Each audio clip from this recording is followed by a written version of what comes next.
Bismillahirrahmanirrahim. Assalamu alaikum, dear students.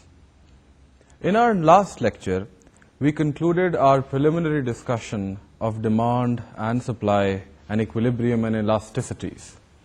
We saw how demand curves were drawn, how supply curves were drawn, what factors caused shifts in those curves, how equilibrium was reached in the market, and then we understood the notion of elasticities and how they impacted on firms' decisions and on policy decisions as well.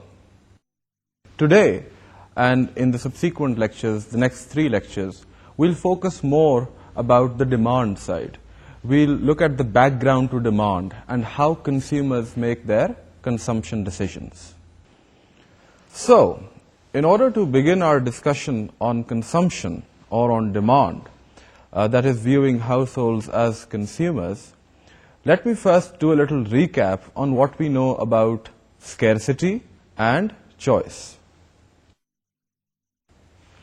Now, if you remember that in our first lecture we introduced scarcity as the main economic problem, but the dimension of scarcity that we focused on was the dimension that you could not produce enough goods to satisfy the wants of households.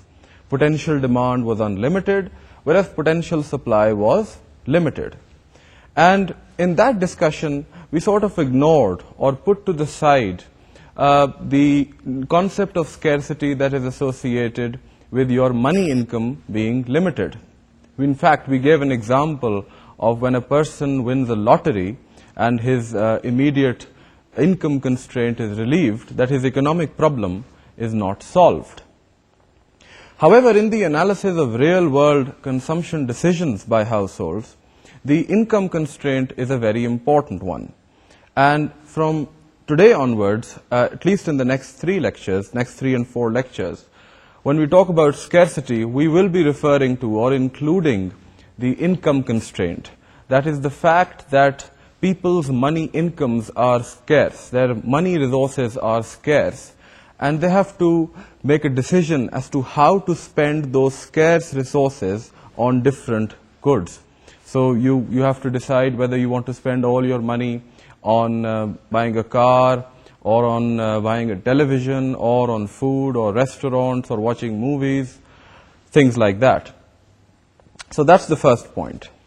The second point is about rational choice. Once you're in the realm of scarcity, you know rational choice is the answer that economists suggest to solve the problem of scarcity. Rational choice basically consists in evaluating the costs and benefits of different decisions and then choosing the decision which delivers the highest benefit relative to cost. And then we nuanced this notion and said that it's actually the marginal benefit of taking a decision which is important, and that has to be weighed against the marginal cost and not total benefit and total cost. Now, within the context of rationality, that is rational behavior, there are 2 points that I wish to make today that I did not make in the earlier lecture, and for good reason. But it's time that we made those points explicit, because we'll be building on rational behavior in these lectures, and I want the understanding of rationality to be crystal clear in your minds.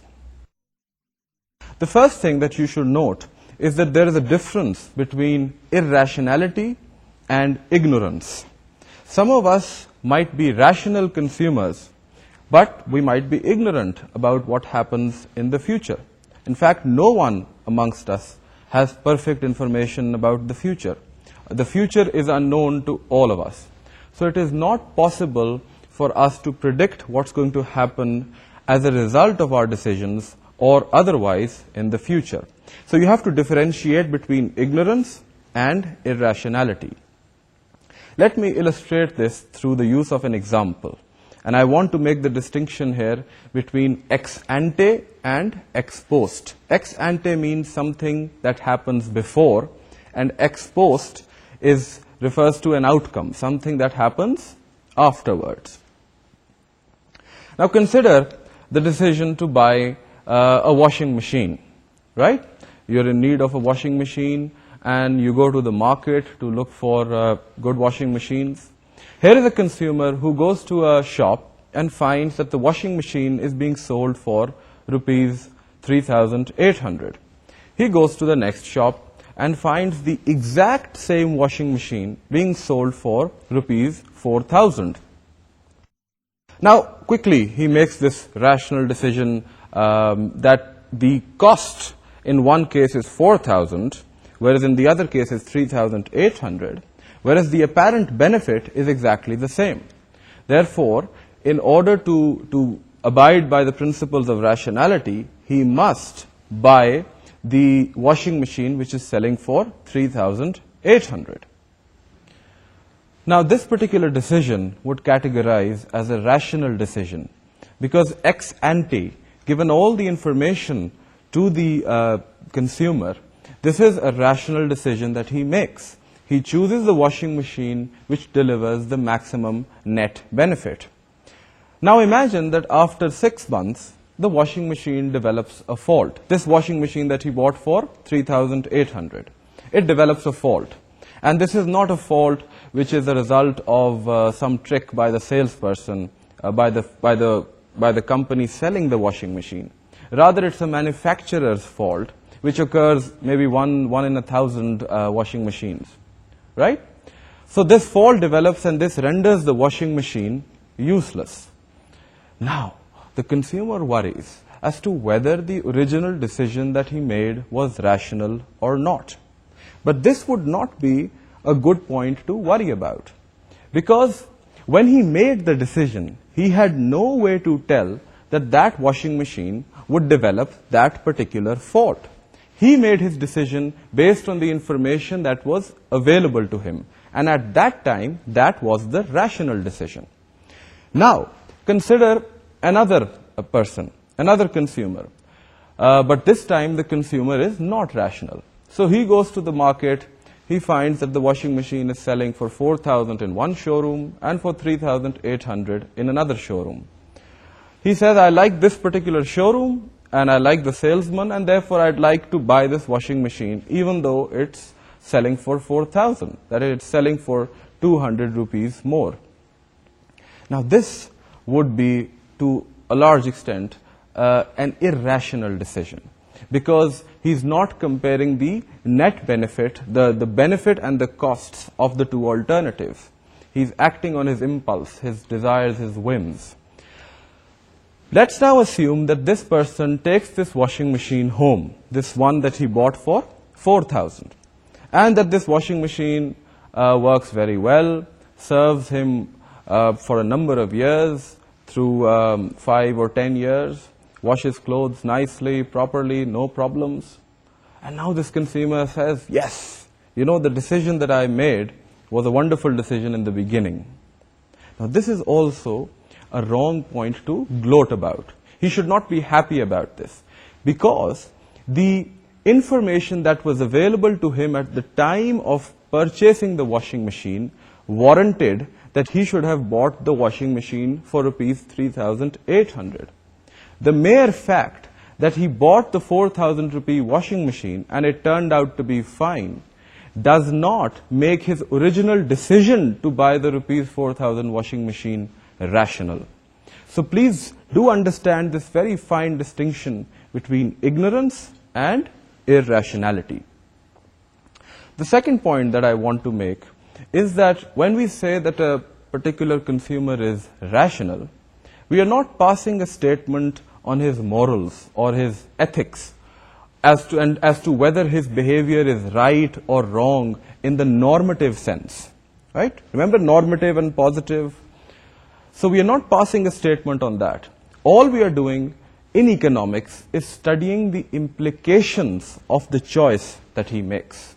So if a particular person smokes cigarettes, right, and smokes a lot of cigarettes, and he enjoys smoking a lot of cigarettes, but as he smokes more and more, he ruins his own health, he makes his family members uncomfortable, he makes his office mates suffer, and whenever he travels in a bus, he makes all the passengers suffer. And this is why smoking has been banned in public places.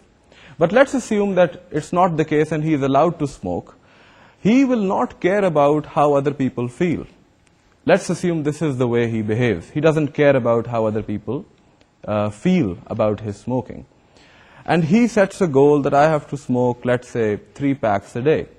So he consumes 3 packs a day. Now what economics is concerned about is what happens after he makes that decision, right? It is not concerned about what moral or ethical judgment he made in deciding as to whether I should smoke 3 packs of cigarettes or not. Indeed, many people would find his behavior to be unethical or that of an irresponsible citizen of society. But economics is not concerned with that. So in a crude sense of the word, economics begins where morality ends. So once he has made the decision to consume the 3 packs, then the economic analysis begins as to what are the implications for the demand for cigarettes, supply of cigarettes, the market price of cigarettes, etc., etc. Note, however, that it is possible to use economic tools, and this is what is done throughout the world. It is possible to use economic tools like taxation, for example, to affect decisions such as these by consumers. So remember when we discussed the taxation of cigarettes in the case of inelastic cigarette demand in the last lecture on elasticities. And we noted that a tax on cigarettes is desirable because it reduces the incentive to smoke. Because not the incentive to smoke, but it reduces the net benefit to smoking. Because you increase the price, which is the cost of smoking to the consumer, he has to pay a higher price, and therefore he will now optimally decide to consume less cigarettes. So while economic analysis per se fundamentally is not concerned with morality or ethics, economic tools can be very powerfully used to change incentives, to change or affect consumer and producer behavior. And this can be done in a direction that the social planner or the policymaker feels is best for society. Now, given that superior understanding of rationality, let's now look at the 2 major approaches that economists use to understand and analyze rational consumption behavior by households or individual agents. The 2 approaches used in this context are the indifference curve approach and the marginal utility analysis approach. The main difference between these 2 I will bring out once I come to the discussion of indifference curves. But the main difference is that one is an ordinal approach and the other is a cardinal approach to utility. Ordinal approach merely means that you rank different possibilities or outcomes in order of preference. Whereas cardinal approach means that you assign exact values or you measure utility in exact units. And we'll see what the problem with either of these approaches is and why we often use the indifference curve approach over the marginal utility analysis. However, let's start with the discussion of the marginal utility analysis approach. But before that, let's try to understand what utility is. Now, you might recall that in, I think, the second lecture, I gave the example of a consumer making a decision about whether he should buy a book or not buy a book. And in that example, I said that let's assume that he derives 10 satisfaction units from buying the book and consuming it, that is, from reading it. And I gave the example that there are other alternatives.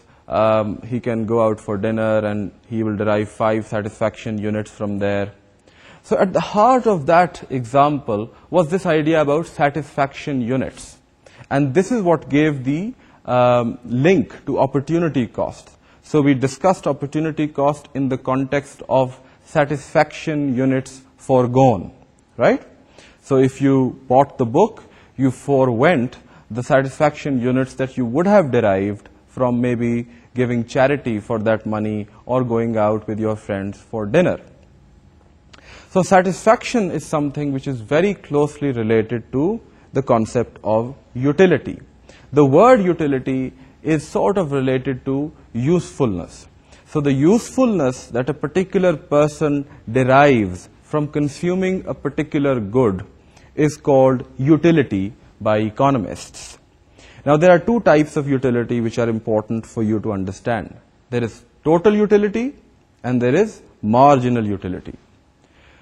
Total utility is basically the entire satisfaction, the entire utility that you derive from consuming all the quantities, the entire quantity of goods or of a particular good that you consume.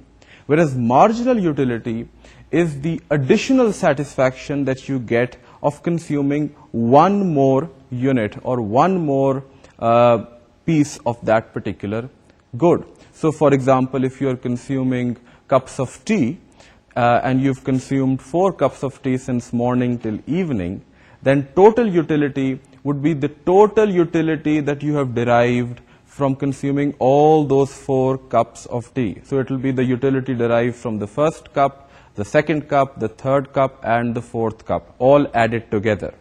Whereas if you were interested in the marginal utility of the 4th cup of tea, then you would see what is the addition to utility that's been derived up till the 3rd point of consuming this additional 4th cup of tea.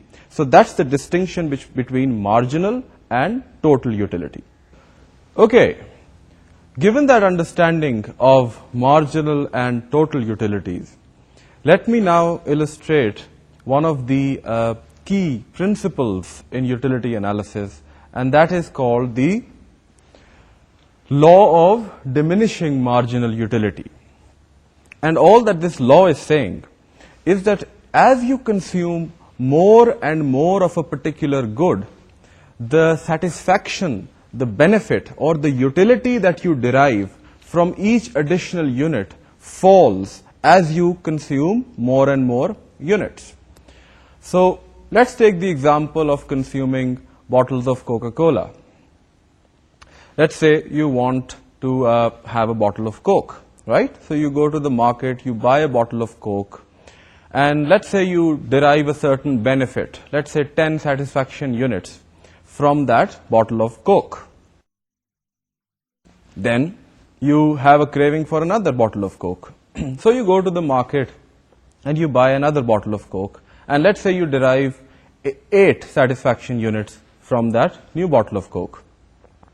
Now remember that the second bottle of Coke will not give you as much satisfaction as the first bottle of Coke, because the first one quenched your thirst, it was new to your tongue, the taste of it. The second one will not add the same value, the same benefit to you that the first one did. Now let's say you've had 4 or 5 bottles of Cokes. Will your marginal benefit or the satisfaction that you derive from the 6th bottle of Coke be the same as it was when you consumed the first one? No. I mean, actually, if you've had 4 or 5 bottles of Coke, you might actually want to not have a 6th bottle of Coke, because your stomach might be full, and if you have an additional bottle of Coke, you might actually feel unwell. So your marginal utility from consuming an extra bottle of Coke might actually turn negative. So it might be -2 satisfaction units, right? So that is broadly the principle of diminishing marginal utility. And this is at the heart of marginal utility analysis and helps us understand how consumers make decisions between purchasing different goods and consuming different goods. Let's formalize our understanding of this law of diminishing marginal utility and of how consumers make rational decisions as to how much they have to consume given this particular law. Let's use an example to illustrate this. If you look at the table, it formalizes the example that I was just talking about. This is a person's consumption schedule of bottles of Coke. So in the first column, you have the number of bottles of Coke he has in, let's say, a day, right? So you have starting from 0 up till 6 bottles of Coke. In the second column, you have total utility. and this is measured in utils. Remember when I talked about ordinal and cardinal analysis, I said that the marginal utility approach assumes that utility can be measured in absolute units. So here we are assuming utils. Remember we used satisfaction units earlier, but let's use the term utils here as an abstract or imaginary unit for utility. And the final column here gives marginal utility, which is just the incremental utility of the additional unit or the additional bottle of Coke. Now if you look at the table, you will see that once the consumer moves from 0 to 1 bottles of Coke, he derives utility of 7 utils. And this means that the marginal utility is equal to 7 as well. Now when he moves to his second bottle of Coke, drinks that, the marginal utility that he gets out of that is 4. So this then gets added to the 7 that he derived from the first one to give the 11 utils as the total utility after 2 units. Note importantly that the marginal utility column shows a declining trend of values. So you have 7, then 4, then 2, then 1, then 0, and then -1. And this is consistent with the logic that I just gave you, that beyond a point, the utility of something, of consuming something might actually become negative. Even if it does not become negative, certainly as you consume more and more of a good, the marginal benefit that you derive from consuming an additional unit becomes less and less. Now let's plot this table onto a graph. And you will see many of these graphs in the next few lectures, which is a graph in the utility and bottle space, a utility and good consumed space. So as you can see, you have the total utility curve as a concave curve. So it slopes upward. The slope gradually decreases, so it's highest at the point 0, and then it gradually falls until at point 4 and 5 it becomes 0, and then it becomes negative. Now importantly, the slope of this line is actually nothing but the marginal utility, because it is simply the change in the value on the vertical axis divided by the unit change on the horizontal axis. So it's total utility and the change in total utility divided by the change on the horizontal axis, which is the number of goods, and which by definition is equal to marginal utility. So if you calculate the slope of this line at each of these points, X, C, A, B, and then plot it in the utility bottle space, you will find the marginal utility graph as a falling curve, as you can see in this case. And this is exactly the same as the third column in the table. Now there are 5 important points to note from this graph, and I'll illustrate this using the mouse. The first one is that the marginal utility curve slopes downward. This is simply illustrating the principle of diminishing marginal utility. The second is that the total utility curve starts at the origin. That is, 0 consumption yields 0 utility. And this is consistent with logic as well. Third, the total utility curve reaches a peak when marginal utility is exactly 0. So when the marginal utility curve intersects the x-axis, that is the point at which total utility reaches its maximum value. And as you can see, that happens at 5 bottles of Coke. When you're consuming 5 bottles of Coke, the total utility becomes stationary. So that's a turning point of the curve. I'm sure you're all familiar with turning points, given that you've been taught calculus and graphs and equations. And so beyond 5, the slope actually becomes negative, the slope of the total utility curve. The fourth point is that marginal utility can be derived from the total utility curve. As I said, it is simply the slope of the line joining 2 adjacent quantities on the curve. For example, the marginal utility of the third bottle of Coke is the slope of the line joining A and B. The slope will be given by delta TU over delta Q, which is by definition equal to the marginal utility. Finally, we can read off from the two curves what the total utility and marginal utility would be at points other than in the table. For example, this particular consumer would gain a total utility of about 9 utils if he consumed 1.5 bottles of Coke. That is point C. Let me put a question to you. What would be the marginal utility if he consumed 1.5 bottles of Coke? Interesting question. Think about it. Marginal utility is defined as the change in utility divided by the additional or last unit consumed, which is 1 unit. So in this case, when you're consuming 1.5 bottles, you need to see the addition to utility from when you consumed half bottle of Coke to when you consume 1.5 bottles of Coke. And this would be given by the slope of the line joining X and C. And as you can see, this will give you an answer of about 5 utils. Now that was the graphical approach to understanding the concepts of marginal and total utility. The same can also be done algebraically. And I've said it before, anything in economics which can be shown graphically can also be illustrated through a set of equations.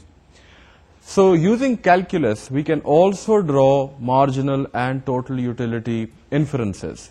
What we need for that is a utility function. Now think of the graph in your mind.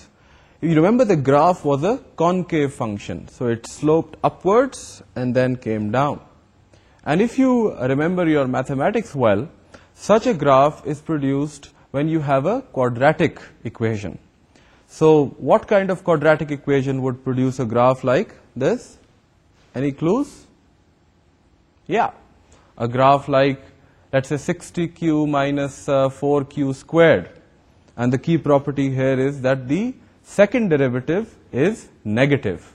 And this ensures that the graph is a concave function. So if we use a concave utility function and use an equation like that 60q minus 4q squared, where q is the quantity of units or the bottles of Coke consumed, then we can write down the marginal utility function and then develop a schedule of that value, of those values as well. Let's see how we can do that through the use of a slide. So you have the total utility function equals to 60q minus 4q squared. Now if you write it in columns, the first column simply lays out the quantities consumed, the bottles of Coke that you are consuming. The second column gives you the actual value of the total utility. And here it starts from 0, goes to 56, 104, 144, 176, up till 216 when q is equal to 9.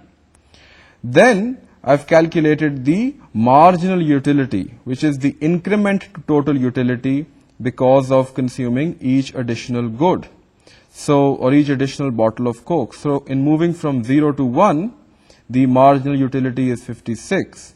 In moving from 1 to 2, the marginal utility is 48, which is simply 104 minus 56.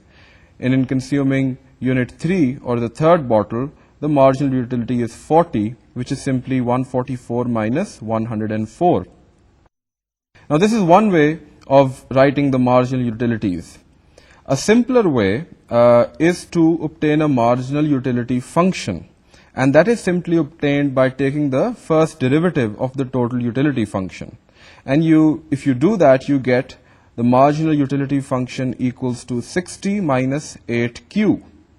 And if you now list the marginal utility values for the different values of q, you will get the schedule shown on the right hand side.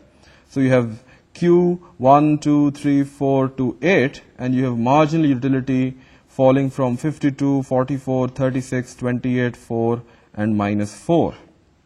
Note importantly that the marginal utility calculated by taking a change in the total utility that is shown in the left table is different from the marginal utility calculated from the marginal utility function. This is an interesting point, and you can discover what the intuition behind this is, if you actually plot this on a curve and see what you obtain if you take the marginal utility at endpoints. So if you take the marginal utility at point 0 and then at point 1 using the marginal utility function and take the average of that, you will note that you will get the marginal utility given in the table on the left-hand side. This is a small point for your observation.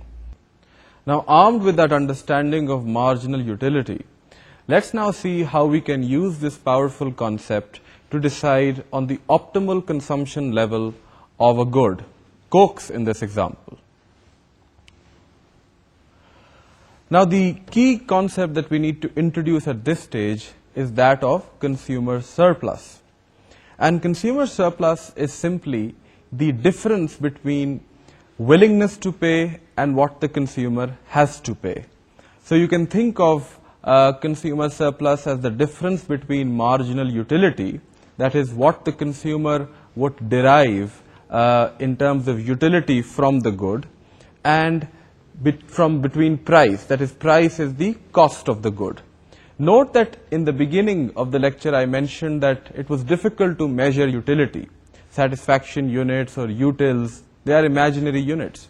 So how should we measure this marginal utility so that we can compare it with price and get this new beast called consumer surplus? Well, the trick employed here is to use money notation, to understand utility in the context of money units foregone. So if, for example, a person is willing to spend 25 rupees for a bottle of Coke, right? So he derives a satisfaction worth 25 rupees. That would then become the marginal utility of consuming that bottle of Coke in money terms. And this can now be conveniently compared with price. So if the price of Coke, let's say, is rupees 10, whereas his marginal utility is 25, then the consumer surplus, the marginal consumer surplus of the first bottle of Coke would be 25 minus 10, that is 15. Now let's say he consumes a second bottle of Coke. And then the marginal consumer surplus would be the marginal utility from the second bottle minus the price, which is fixed at 10. So let's say the marginal utility from the second bottle of Coke is equivalent to worth rupees 20. So the marginal consumer surplus now would be, yes, rupees 10.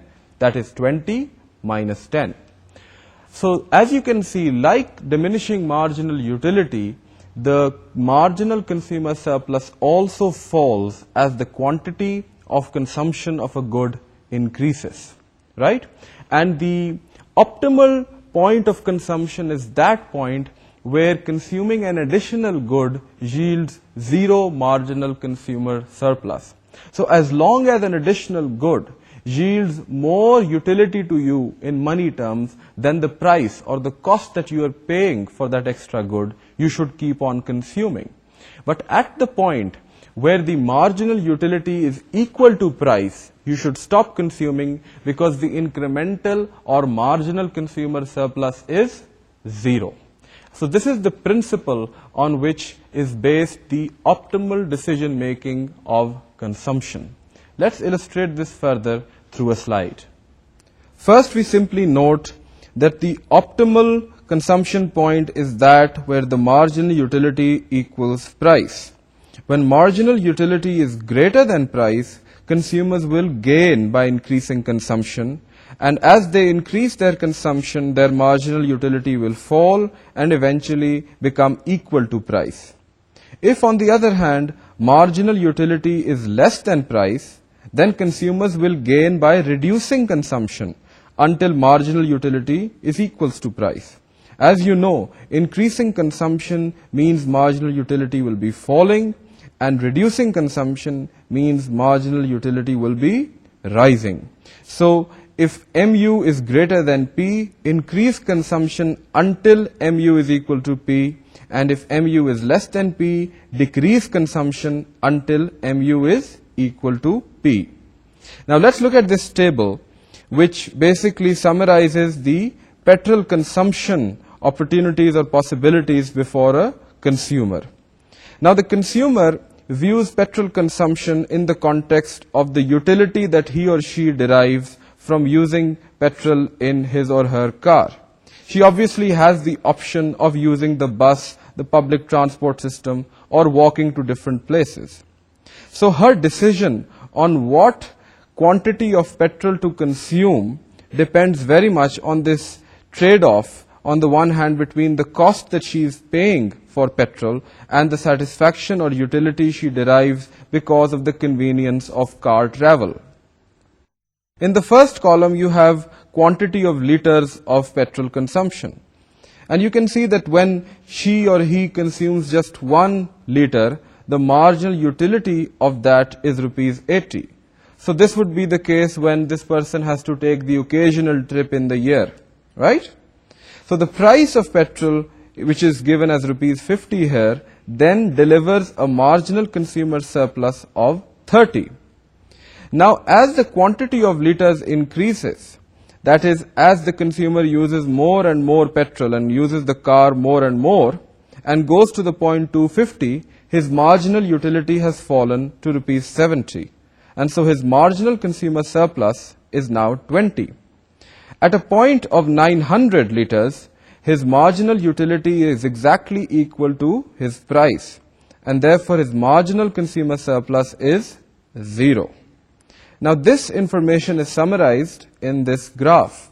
As you can see, the marginal utility curve is downward sloping, and this is illustrated in the last column of the table. So it falls from 30 to 20 to 11 to 0 to minus 10. The first point to note here is that the area OACD is equal to the total utility that the consumer gets by consuming 900 liters, which is the optimal quantity in this case, because marginal utility is equal to price. So OACD is the total utility that he derives. Then OBCD is the total expenditure that he makes on the consumption of 900 liters.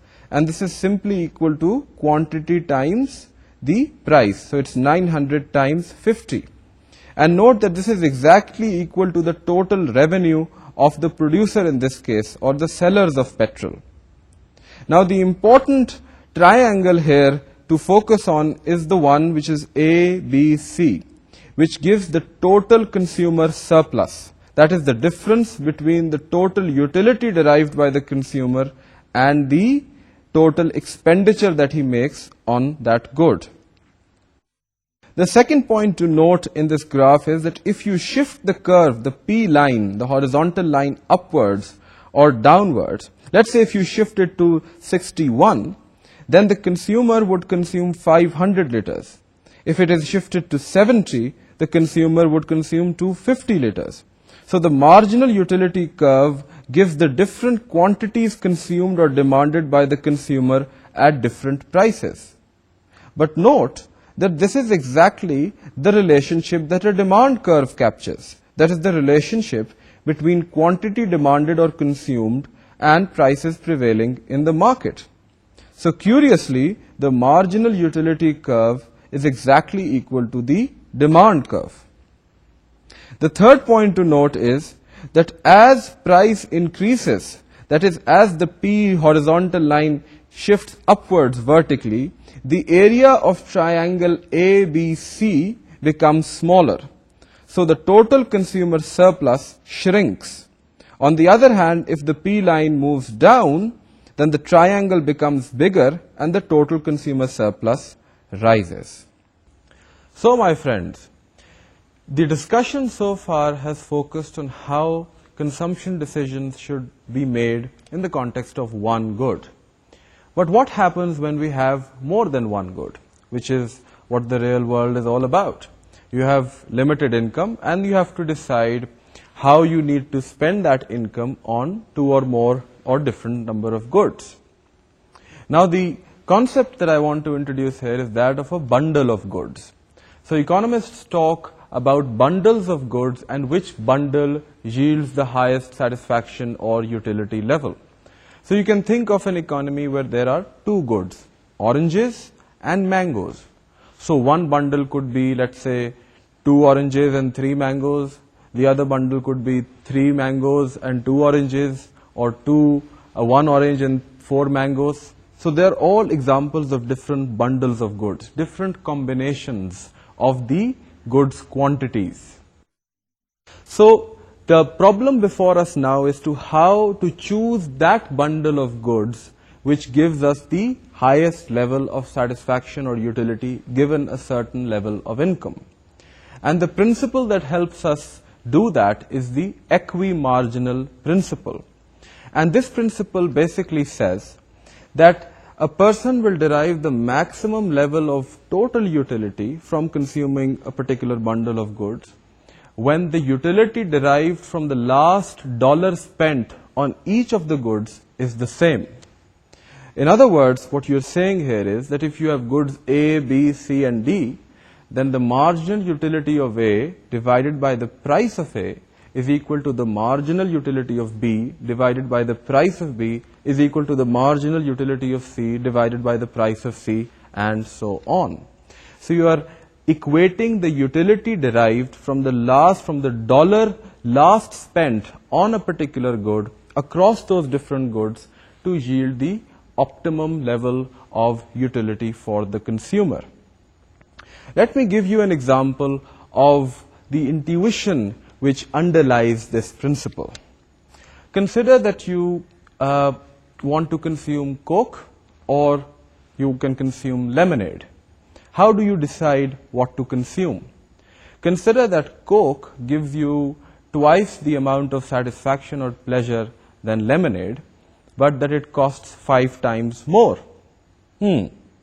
So will you buy the lemonade or the Coke? Well, you will feel that the lemonade will be the better value for money. Now think about beef and chicken. Let's say chicken gives you 3 times the satisfaction than beef, but is only 2 times more expensive than beef. Now what would be your decision? Now the chicken is the better option. Now even though it is expensive, it gives you a better value for money.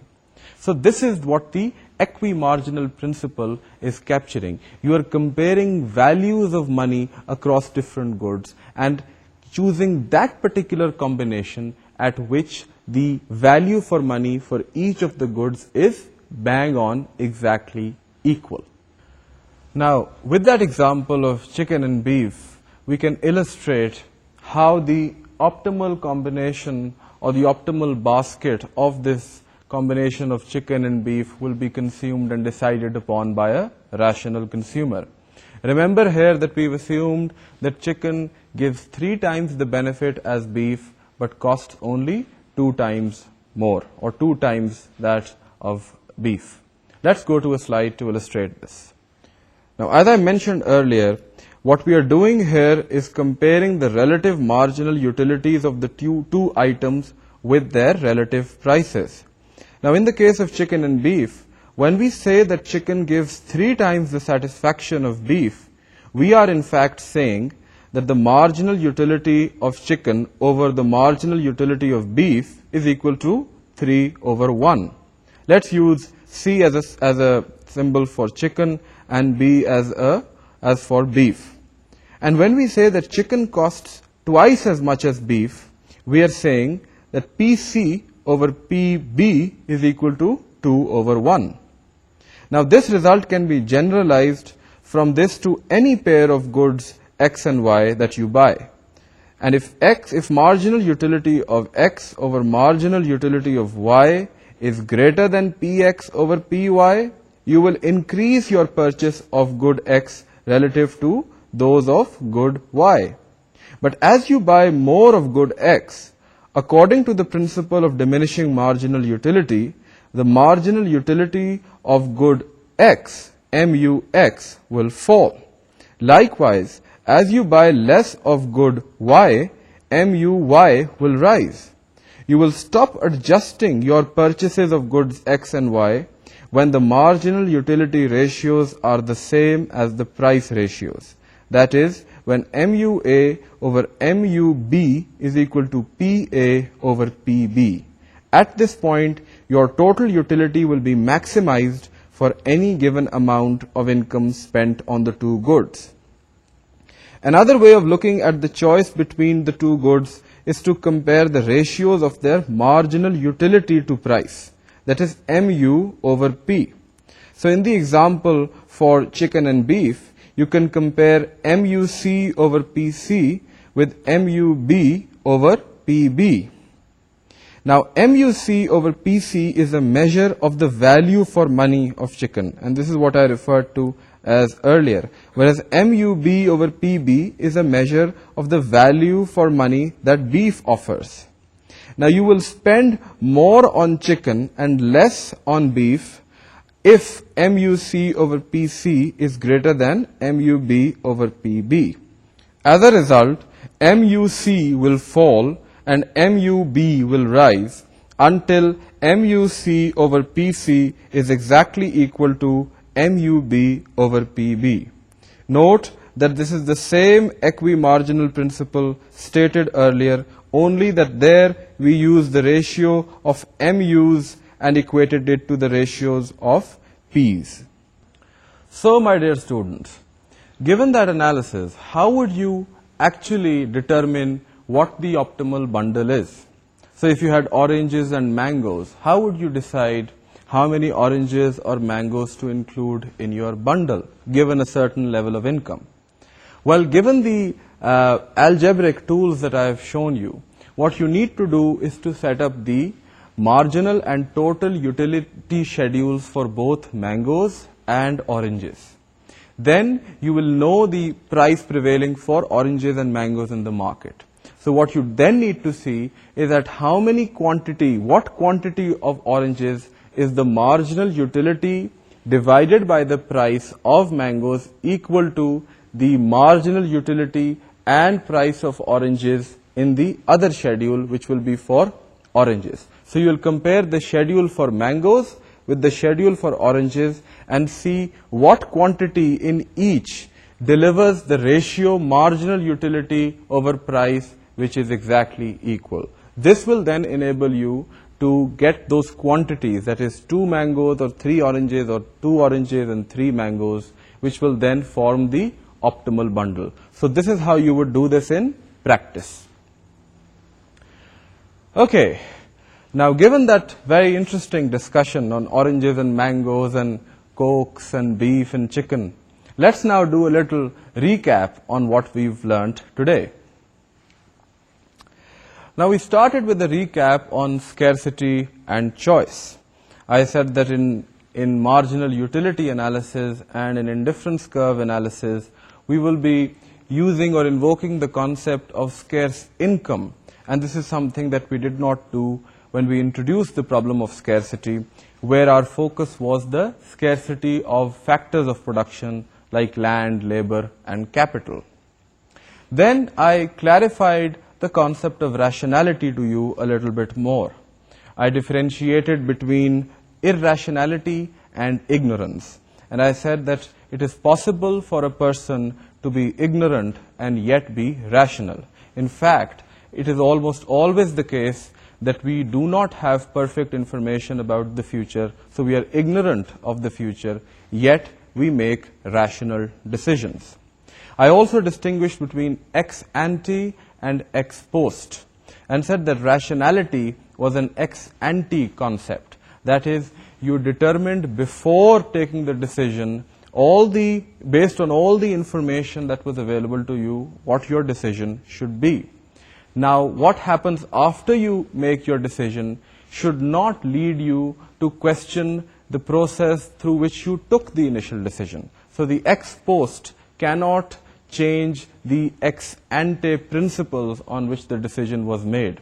So if you made a decision ex ante which seemed rational at that time, the ex post developments cannot now render that as irrational. Similarly, if you took an irrational decision, if no matter how good your ex post results are, that cannot render the original decision as rational. Then we moved on to the analysis of consumption decisions by rational agents. We introduced the concept of marginal utility, total utility. We looked at the law of diminishing marginal utility, that is, as the quantity of a good consumed increases, your marginal utility falls. Then we saw how the concept of marginal utility could be combined with the market price prevailing to deliver the consumer surplus concept, which then helped us determine the optimal quantity of that particular good to consume. And we saw that that point would simply be when the marginal consumer surplus falls to 0. Finally, we saw how we could decide on the optimal bundle of goods when you have more than one good.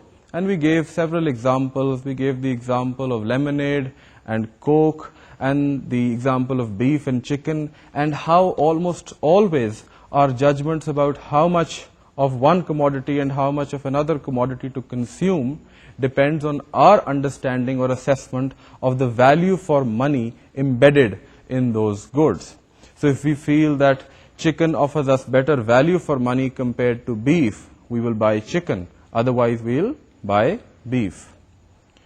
And finally, we saw how the equi-marginal principle allowed us to equate these different values for money and help us identify that optimal bundle of goods. So that broadly, my friends, is what we covered in today's lecture. In our next lecture, we will develop the concept of marginal utility a little bit further. We'll see how the utility revolution came about in economics. We will also look at how consumption happens under uncertainty. We have not talked about uncertainty in formal terms so far. All I mentioned today was that often we do not know what is going to happen in future, and this does and can affect our consumption today, and we will see exactly how that happens. Go home, look at those questions I've put up on the web for you, develop a feel for these marginal utility and total utility graphs, and I hope that you will enjoy tomorrow's lecture or our next lecture even more. Thank you, Khuda Hafiz, and Assalamu Alaikum.